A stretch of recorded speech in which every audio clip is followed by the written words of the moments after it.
Assalamualaikum warahmatullahi wabarakatuh. Alhamdulillahi rabbil alamin. Wassalatu wassalamu ala asyrafil anbiya'i wal mursalin wa ala alihi wa sahbihi ajma'in. Puji dan syukur kepada Allah, salawat dan salam kepada Rasulullah sallallahu alaihi wasallam. Baiklah, kita sekarang akan membahas masalah aurat-aurat dalam sembahyang. Ada yang dimaafkan, ada juga yang tidak dimaafkan. Aurat yang dimaafkan bagaimana? Aurat sembahyang yang dimaafkan contohnya orang yang sembahyang di atas ketinggian, di atas bukit, atau di atas rumah yang nampak jarang-jarang lantainya itu nampaklah auratnya ke bawah. Siapa saja yang melihatnya nampak pahanya, nampak betisnya. Yang melihat dari bawah, ataupun yang sembahyang di atas pohon, di atas bukit, nampak ceritanya ini nampak auratnya dari bawah. Nah, itulah yang dimaafkan. Jadi aurat orang yang sholat itu nampak auratnya ke bawah, itu dimaafkan. Yang dihitung aurat dalam sholat itu, yang tidak boleh nampak aurat, yaitu dari atas. Bila dilihat dari atas, nampak auratnya ke bawah, itu tidak sah. Tidak sah salatnya. Dari belakang, begitu juga. Makanya yang pakai celana seperti itu, celana tanggung, baju kaos tanggung, nampak itu pantatnya itu waktu ketika ruku atau sujud, nah itu tidak sah salatnya. Kan sering kita lihat baju kaos pas-pasan, pakai celana, kemudian ketika dia ruku atau sujud, nampak auratnya dari belakang. Nah, itu juga tidak sah. Nah, kemudian dari depan, dilihat dari depan, nampak aurat, nampak pusat. Ini bagi laki-laki. Nampak pusatnya itu tidak sah. Sedangkan bagi perempuan, ya seperti biasa, yang bisa nampak muka dengan pergelangan tangan. Jadi, dari kanan ke kiri, auratnya juga dalam sholat itu tidak boleh nampak. Dari kanan, kiri, depan, belakang, atas. 5 kategori itu tidak boleh nampak aurat kita di dalam sholat. Cuman satu sisi ketika sholat itu yang boleh nampak, itulah dari bawah. Memang aurat dari bawah itu dimaafkan. Jangan pula mentang-mentang seperti itu, kita keseringan salat nampak aurat dari bawah. Jangan juga. Itu kan kalau orang yang salat itu, yang betul-betul salat, hatinya sudah dekat dengan Allah, pasti dia tahu malu. Sudah sering lewat, nampak auratnya dari bawah. Bahkan orang lain melihatnya, ya kan? Isi dalam roknya, isi dalam sarungnya. Masa besok dia nampakkan lagi? Berarti dia bukan yang salat yang benar. Kalau orang salat yang benar, biasanya, bukan biasanya lagi, memang pasti orang yang benar-benar salat itu, dia sudah menjauhi segala larangan Allah, melakukan perintah Allah, sudah mulai takut sesuatu yang diperbuat itu salah. Ada orang melihat auratnya dari bawah, bahkan diejek-ejeknya ataupun diceritakan sama orang. Malu. Ketika malu seperti itu, dia tidak akan mengulanginya lagi. Sudah pasti keesokannya dia sudah menutup lantai bawah itu supaya tidak nampak auratnya lagi. Nah, Jadi kenapa hal-hal seperti ini bisa terjadi? Iya, dikarenakan orang terdahulu sering yang berbuat rumah itu agak jarang lantainya. Seperti rumah-rumah Aceh itu jarang lantainya. Rumah tinggi. Nah, sering yang duduk-duduk itu di bawah. Kebetulan lagi sholat duhur misalnya. Nah, orang bawah ini melihat, nampaklah aurat. Nah, makanya aurat si musalli ini dimaafkan karena tidak dihitung nampak dari bawah.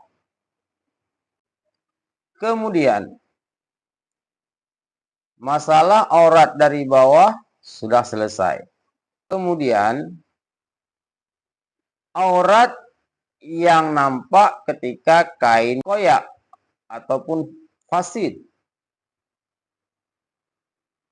Tempat letaknya pas di aurat kita lagi sholat. Koyak baju atau koyak kain sarung. Lalu kita menutupnya dengan tangan. Sambil sholat menutupnya dengan tangan. Apakah boleh? Apakah sah salatnya? Sah. Sah salatnya. Dengan syarat menutup aurat dengan tangannya itu betul-betul tertutup yang pertama. Tidak boleh renggang, nampak sedikit saja tidak sah. Kemudian syarat lagi yang kedua, disyaratkan jangan bergerak 3 kali gerak seperti yang hal-hal yang membatalkan salat. Misalnya dia menutup dengan tangannya di paha seperti ini. Ini paha misalnya. Nah, nampak auratnya ditutup pakai tangan seperti ini. Jangan bergerak 3 kali gerak berturut-turut, batal salat. Lalu dia salat seperti biasa. Cuman tangan ini aja, sebelah ini yang tidak bergerak dia. Sampai selesai salat. Itu sah.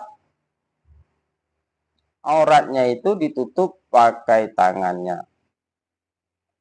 Lalu ketika ruku, sujud bagaimana kalau tangannya? Ya, kalau di paha, bayangkanlah kalau di paha tangannya seperti ini. Kalau sujud nanti ya pandai-pandai dia lah. Nah, pandai-pandai dia. Asal kena tangan sedikit sudah sah. Tangan yang satu ini maksudnya. Anggota 7 tetap dihitung dalam sujud. Rukuk gitu juga. 2 tangan harus ada di 2 lutut. Nah, jadi diusahakan itu tetap berjalan. Ya, rukun-rukun yang selanjutnya itu, syarat-syarat yang rukuk dan sujud itu tetap berjalan, tetap berlaku. Ini berbicara bila aurat yang ditutup itu tidak bergerak 3 kali berturut-turut.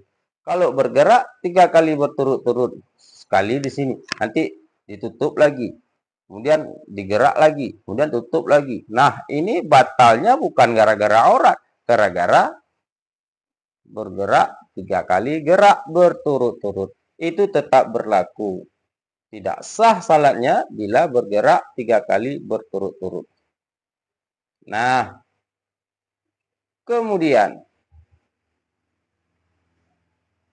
ada satu masalah yang lain di dalam salat. Apa itu?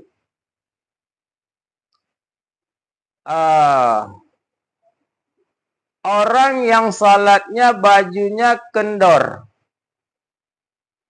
Bajunya kendor. Tahu kendor? Longgar. Dari atas. Nah, dari atas. Ini wajib hukumnya bagi si musalli itu yang kendor bajunya itu dari atas itu, misalnya baju kaos ataupun baju kemeja, terserah, yang penting kendor. Wajib bagi si musalli itu mengikat yang rapat. Wajib bagi dia mengikat dengan rapat. Untuk apa? Supaya jangan nampak auratnya ketika salat nanti, ketika ruku. Ketika ruku, bayangkan saja baju kendor. Nah, nampak kan?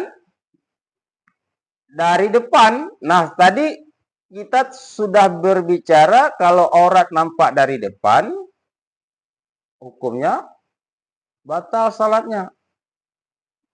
Yang nggak batal dari bawah.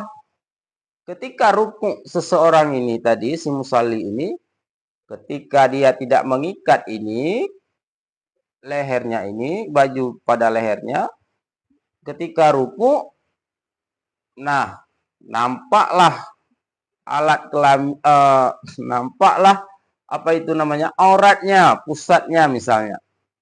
Nampaklah pusatnya. Batal salatnya itu. Makanya wajib mengikat leher bajunya tersebut. Itu bagi laki-laki, leher baju. Kalau perempuan kan tidak seperti itu, ada mukenahnya. Kalau bahasa Aceh ada selekumnya. Jadi kalau yang perempuan itu bagaimana cara supaya tidak longgar? Di mananya dihukumnya, dihukumkan. Di sini di dagu. Nah, di sini di dagu. Ketika perempuan salat itu, ini harus ketat. Harus ketat. Jangan longgar. Makanya sini harus ada ikatan di mana terserah dari atas. Jika yang penting ini harus rapat dan ketat. Supaya jangan ketika nanti salat terjadi longgar. Ketika longgar ini nampak leher, batallah sembahyangnya. Jadi begitulah undang-undang hukum dalam sembahyang atau undang-undang hukum fikih masalah aurat sembahyang seseorang dalam salat haruslah berhati-hati supaya jangan sia-sia kita sembahyangnya. Jadi oleh karena itu, aurat tadi itu ada yang dimaafkan, ada juga yang tidak dimaafkan. Aurat yang dimaafkan ya seperti kita bicarakan tadi, terlihat dari bawah. Cuman itu. Ada satu lagi, tiba-tiba tertiup angin. Cepat-cepat kita tutup, itu tidak mengapa juga. Jangan lama-lama. Tertiup angin sudah jauh sampai ke sana. Misalnya kita pakai kain atau kain sarung lah. Lagi kita salat di sawah misalnya ataupun di pinggir laut, anginnya kencang, terbanglah kain sarungnya. Kita pun kurang kuat mengikatnya, terbang. Itu sudah kelamaan untuk mengambilnya, untuk menutup auratnya. Nah, itu tidak boleh juga, tidak sah.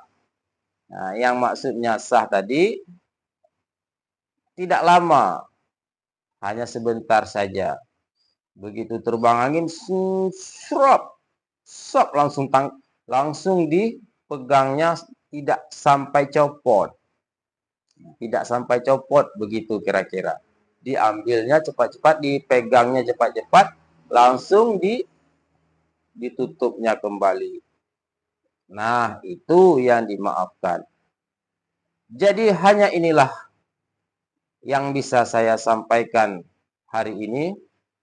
Lebih dan kurang saya mohon maaf. Kita berjumpa lagi di lain kesempatan. Lebih dan kurang saya mohon maaf. Wabillahi taufik wal hidayah. Assalamualaikum warahmatullahi wabarakatuh.